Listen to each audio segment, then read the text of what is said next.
Hey, welcome, all my right thinkers. Thanks for tuning in to check out your boy, P Funk. Thinking right out here in my lab, and I'm back in the book.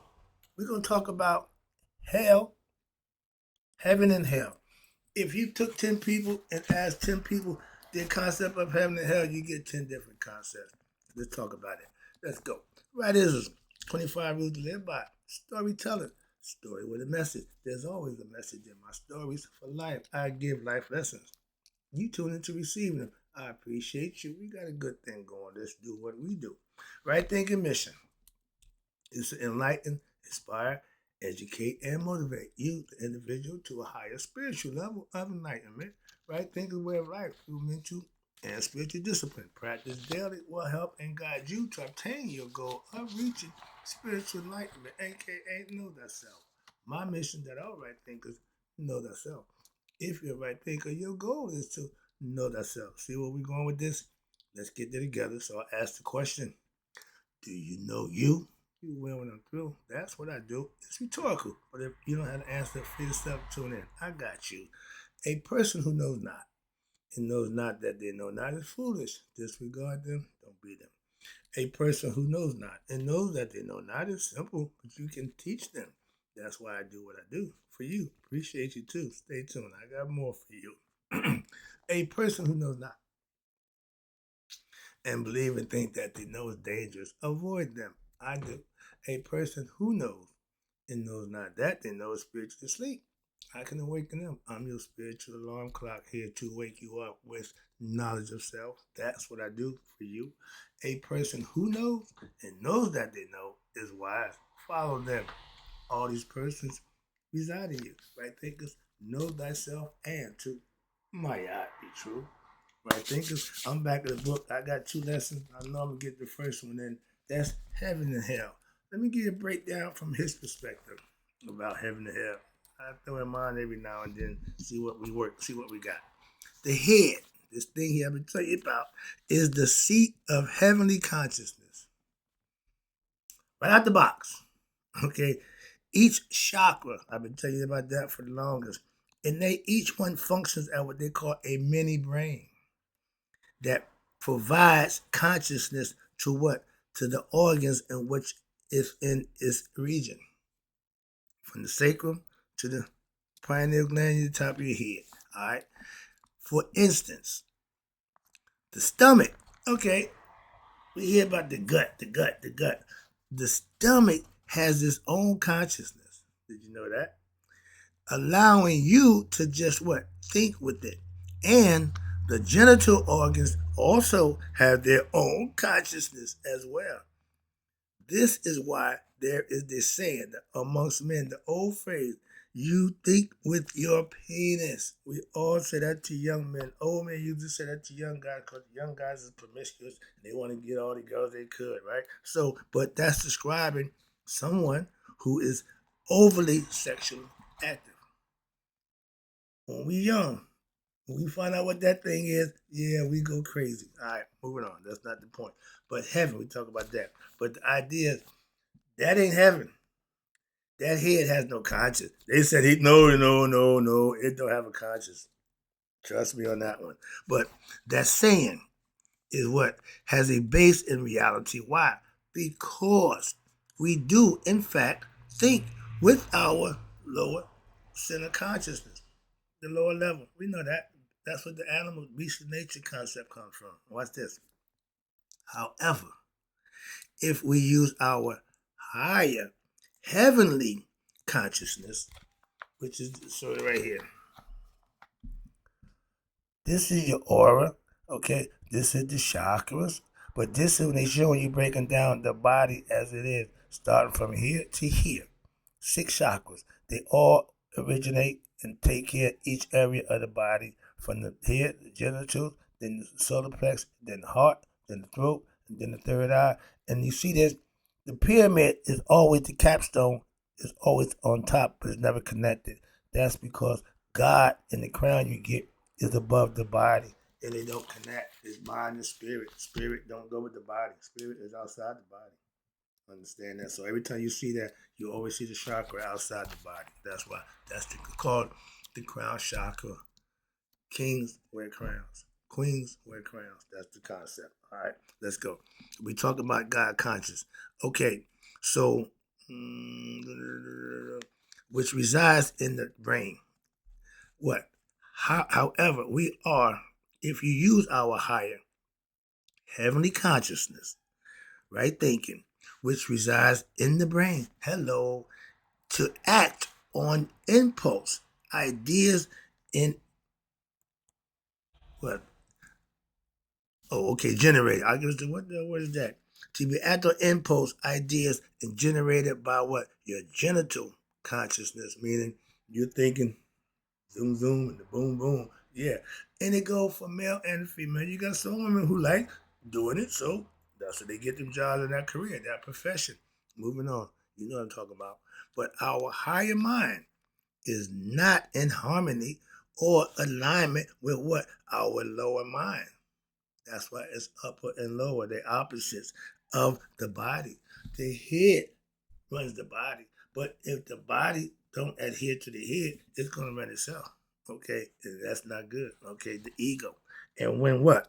When we raise our ego from our lower consciousness to higher, and now we're starting to act and manifest on a higher ideas, right thinking of the higher centers of consciousness. That's from the heart chakra on up. From the third chakra stop here, the fourth chakra starts here at the heart. Okay, from here up, it's all consciousness, higher conscious as they call it. And what's this? The higher ideas, the center consciousness. We align ourselves now with what they call the heavenly state of being. Heaven and hell is both states of mind. In the position and the condition of your ass, as George would tell you. But in this state, the body and mind are in sync as one, harmony, balance, maya. Working in harmony rather than what? Being ego driven by your basic animal, lower level instincts, such as your desire for food, sex, and power. Those are lower natures. Lower level, food. Next level, sexual prowess. Third level, the ego sets in. You want power. They want to control. Okay? So instead of your consciousness guides our actions based on love and enlightenment. That's the higher consciousness. Lower consciousness on the pleasures and materialistic stuff. You know it, them people. And it shows you heaven is in here. Why? They're going to break it down for you right here. The next paragraph. Watch this. The body. We have what? One head. Well, we got two. So think about it. But one head, which is what? Is shaped like a sphere. A sphere. Circle. A sphere, a circle. It represents, again, the first sign for God is the circle. There's no beginning and no end. We call it the Ouroboros, the snake biting his tail. Okay? That's the concept of the spirit. But the spirit is always recognized by the circle. Why? It's eternal, invisible, and intelligence. It's behind the body. The head contains the invisible consciousness in your higher self. That's where God dwells, the temple not made with human hands. Right between these two things, your brain hemisphere is called the pineal gland. And we have only one head, symbolizing what? That the oneness and the unity of your higher mind or your higher consciousness is God's domain. You, as an individual, have to reach it so you can become what? One with God. See where we're going with this? And it shows you hell. Hell is the bottom, the heel. Okay? Heel, hell. They're going to break that down for you. And it makes a lot of sense. Again, this is his philosophy. I'm not arguing. I'm understanding just what he's presenting. So let me break the heel down for you. We have two heels, or 2 feet. And that's symbolizing the divided lower consciousness. Pay attention. Lower divided lower consciousness that resides in your lower mind, your left brain, your left side brain. Okay, That's the masculine side. And it represents duality and what we call fragmentation. And it often present in our instructional and our subconscious thoughts. Excuse me, them words a little small. But when you're starting to learn, you're raising your conscious level. But you got 2 legs and 2 feet because they're divided. They got to come together to work united as one, where the head is just one. You got to think and become conscious with your higher self. There's the physical aspect to the body, and then there's a mental aspect to the body.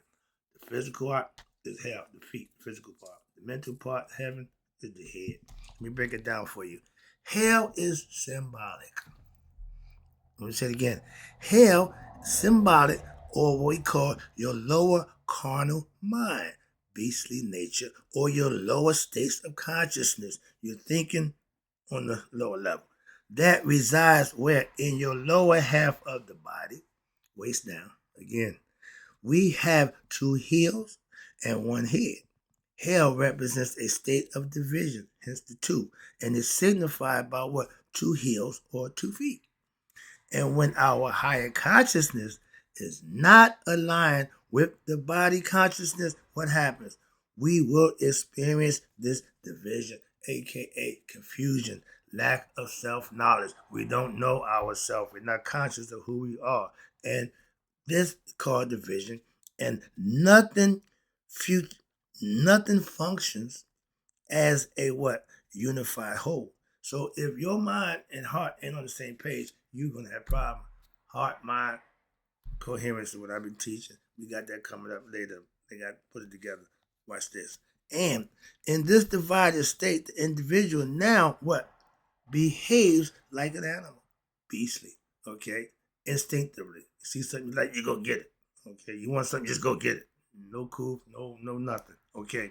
But that's acting on what? Impulse. Like an animal or ignorant person. Whatever the mood hits, that's what they do. Don't no regard for consequences. No, none of that. Don't care. Okay, so those kind of people you gotta be aware of, but don't be them. And acting on impulse and ideas that's driven by what? The gut. The gut said, "I'm hungry." Okay, an ignorant mind gonna go get food to feed it. The gut for the food, right? And the genitals. When that little thing get hard, what? You gonna looking for some sex. It says right here, for the lust and the lust of sex. When you get horny or you get excited, aroused below your waist. When animals do it, they just go hump on, just jump on and go for it. Okay? But that's the beastly nature. And when you do that, run around, the same thing, same concept. That's why. And what it says there. And then your solar plexus. I just told you about that midway up. The power over others. You want to be in control. You want to run things. But in this state, all those are what called consciousness, and they all essentially in what represents hell. Why? Because its operating actions are all based on lower carnal material concepts, physical pleasures, things, material. Okay, that's why.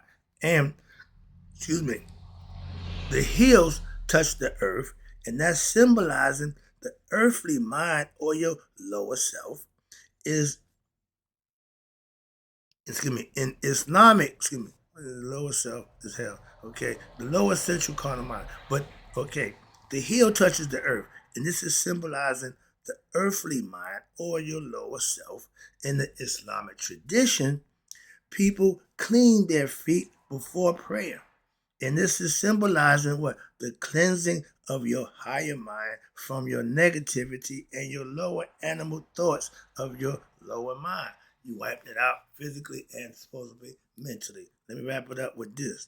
John 13:14, Christ instructs his disciples, if I then, your Lord and teacher, Rabboni, have washed your feet, then you all ought to be what? Wash one another's feet. I did it for you. You should be doing it for each other. I ain't got a problem with that concept. It makes a lot of sense. Now, this is going to be good. We're getting 2 on 1. I got a 2 for lesson. Now, let's talk about this thing here. This I and this I, they're both inside you. Let's talk about the I within. This ought to be fun. All right. The I within. I just showed you the I letter equals the I that we use for. This I is the inner I. We call it the third eye. It's really the original first eye because you got two eyes, so you got three eyes. The first one is the inner. That's the eye. Eye. Okay, let's talk about that. That's my philosophical concept. Let's see what they say about it. Again, I ain't teaching mine. I'm teaching his. I'm in his book, so I'm in his backyard. All right. So this resemblance, the resemblance between the word I, spelled E-Y-E, and the letter I isn't mere chance. No, it's a symbolical hidden message there. Watch this. And across various ancient civilizations who practice Indo occultism, esoteric teachings, civilizations, and the mystical societies, we call them occults, like Freemasons, okay? And the symbol of the eagle eye holds what significant meaning why it represents the eye of consciousness. Okay? The eye symbolizes who? The observer, the witness that's hidden inside us. That's Amun. We know that, but they do a little different. But I get the concept. I understand it. He's the witness. Okay. But the one who perceives and comprehends the universe is you. You, the individual I. You have to become conscious of who you are. You're part of the big picture. We don't know that. We got to become conscious. And while our physical eyes can only see outward, will allow us to see outwardly. Okay? But it's our inner eye that grants us what? That unique ability to what? Fully understand, learn, think right, and observe inwardly. Everything you have is already inside you. Nothing outside you is all inside you. That's what you have to figure out and become conscious of. And watch this. This inner vision, third eye vision, spirit vision, okay, is the gateway to what? A deeper understanding and true enlightenment. I keep trying to explain to you. That little thing we call the pineal gland. Once you tickle that, once you raise your conscious level and get in touch with your higher self through righteous daily living and meditation, that's what the light, that whole idea of that light, that's what the light is inside your brain, the pineal gland. Okay, the light that's in the dark, the eye that sees in the dark. Okay, watch this. Ooh, this is good stuff. But again, this is my stuff. Let me get back to this stuff. You see what I wear. You see what I rock. That means I'm conscious. That's what that means. Okay, my eye open. I'm pretty sure you know that already. Let's go. So when we say I, okay, we're not just talking about our body. No.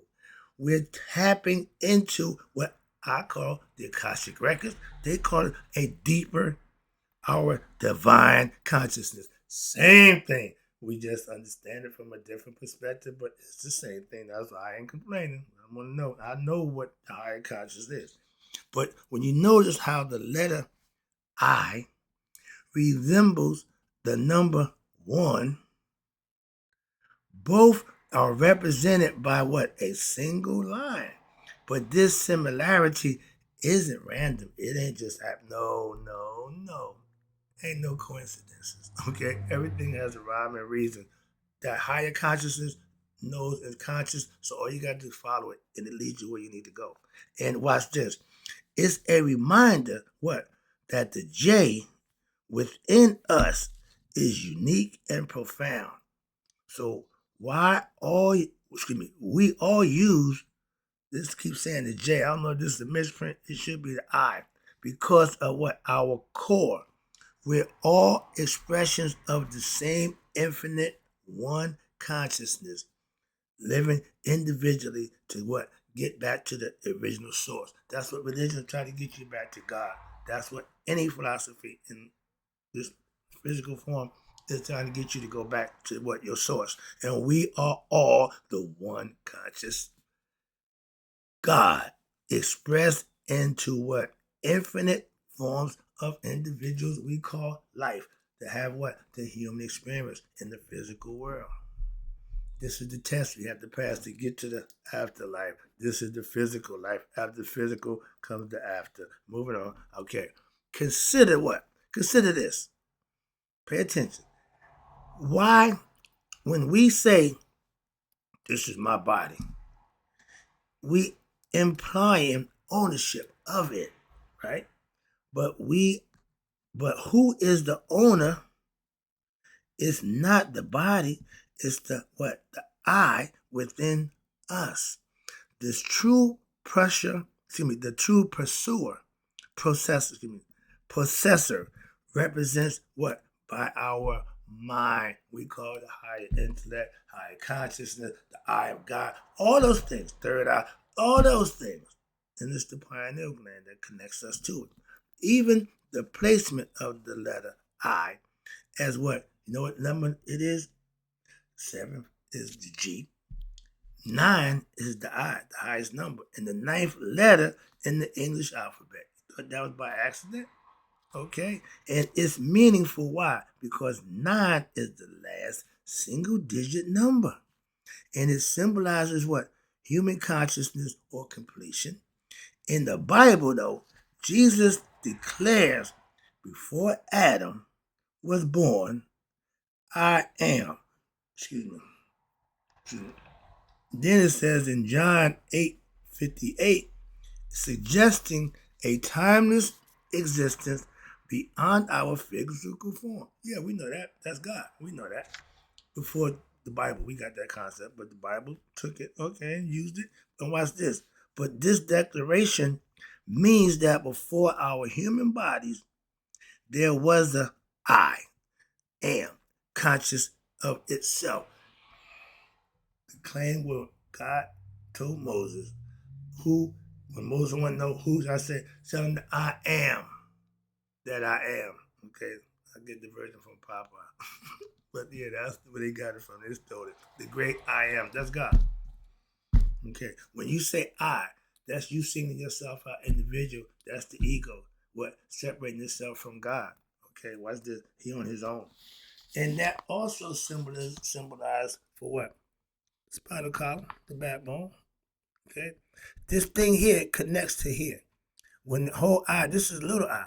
Okay. Oh, remember they said the big G or little G God represents? Ah, this is the little I. This is the big I. See the symbolism there?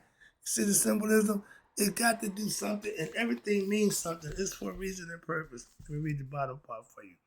Right here. I am. The conscious. Yeah, there was the am. Okay, so right here it says, the I am within us, says who? According to Moses in the Bible, holds the power and wisdom of what? The divine. So where is he?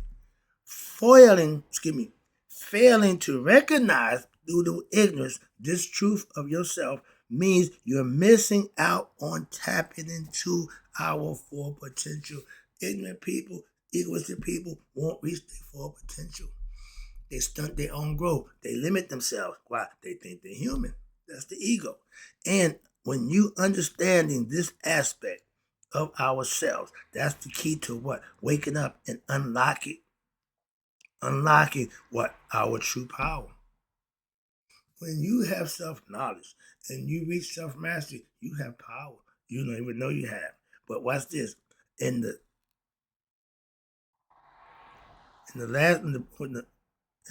both chapter of in both chapters of Matthew, it's a pivotal question that is posed to the disciples, which is what? Those who have listened and followed closely. Jesus asked his disciples, who do men say that the Son of Man is? He's asking his disciples, what's the word? What's the 411 on what's going on? So okay, and their response is, verily, some liken him to John the Baptist, return others to Elijah, Jeremiah, or one of the prophets of the Bible. So now he wasn't mentioned. So now he asked him again. Then Jesus presses further, saying, okay, but who do you say that I am? Meaning he asked him, their question asked him about God. Who do you say? Okay. Peter, his boy, speaking on behalf of the group, boldly declares, you are the Christ. You are the Son of the living God. Jesus blesses Peter for recognizing that this revelation could only come from what? A higher source, not from a mere human understanding. I'm not going to touch that one. Here we got Jesus being what? Links the Son of Man with what? The eye of man. Not the physical origin or sight, not the outward sight, but the inner sense of awareness and the I am consciousness that defines our human experience. Jesus had knowledge of self. The blessing he bestowed on Peter for being conscious and understand that was that he now became what? Conscious of things that he believed in and traits Christ. I ain't got a problem with that. And following, understanding, that's your concept. I'm not arguing it, okay? But now I'm following it. I can understand it. I ain't complaining about it. I'm just, now, what aren't y'all understanding it? He suggests what? That this Son, S-O-N, of man, referred in the Old Testament before Jesus and carried into the New is none other, wait a minute, than who? The essence of the human perception and consciousness. And this is why words such as inside, in, intelligence, and internal are all started with what? The I. It refers to the inner aspect of your being, not our physical selves, but the unseen, the spirit within. The eternal self embodies pure intelligence, all knowing, all conscious, and it's invisible to the naked eye. You'll never see God face to face with these eyes. They saying that. I know that. I'm getting the concept from what they're saying. I'm not saying it. I'm reading what they're saying. It's invisible to the naked eye. These are the naked eyes. We can't see God with these eyes. You can see his manifestation, you can see his greatness, but you can't see him. That's internal. Hello. Woo-wee. I'm wrapping it up right now. Oh, I see the clock, but too bad. Let's go. I got this thing rolling now. So right now, it's not the body that defines one as a man. No, it's the realization of what truly constitutes our humanity that brings enlightenment and understanding of oneself. What truly defines us as men or human is our awareness, our consciousness, and our awakeness, our ability to what? Perceive without perception. We're merely vessels of flesh, devoid of intelligence, and we will be incapable of action without the spirit. Within us resides the spirit. Got to be more careful. And what? That spirit guides and directs our physical actions and our thoughts when we use it correctly. When someone says something to us and we initially didn't comprehend it, that's cool. But then suddenly it clicks and we exclaim, ah, I see, said the blind man. Again, where I was blind, they gave me understanding. Now I see. It's a phrase that means that your inner eye see what the consciousness needs to be seen from the inner you. And what they say, I see. In Euclid, great professor says what? Eureka. I got it. Yeah, I get it. The light go on. Ding. All that. So now we're not just referring to our physical eyes. sorry about that. I'm taking it on in right now. But instead, we're alluding to our inner intelligence, or that third eye, which is in our mind, which grants us perception beyond the normal. It's an eye, but not of the physical realm. It's the eye that perceives and understands. I tell you, it's the one that wink, not the one that stink. Hope you enjoyed the lesson. I sure enjoyed giving it. I hope you got the message. I just try to lay that there for you. Hope you understand it. I enjoyed giving it to you, like I said. And in closing, right thinkers, may you all live to be 100, 100 miles a day. So I'll never know that my right thinkers who now understand heaven, hell, and the I with them have passed away. Good stuff. I'll be right back with some more for you.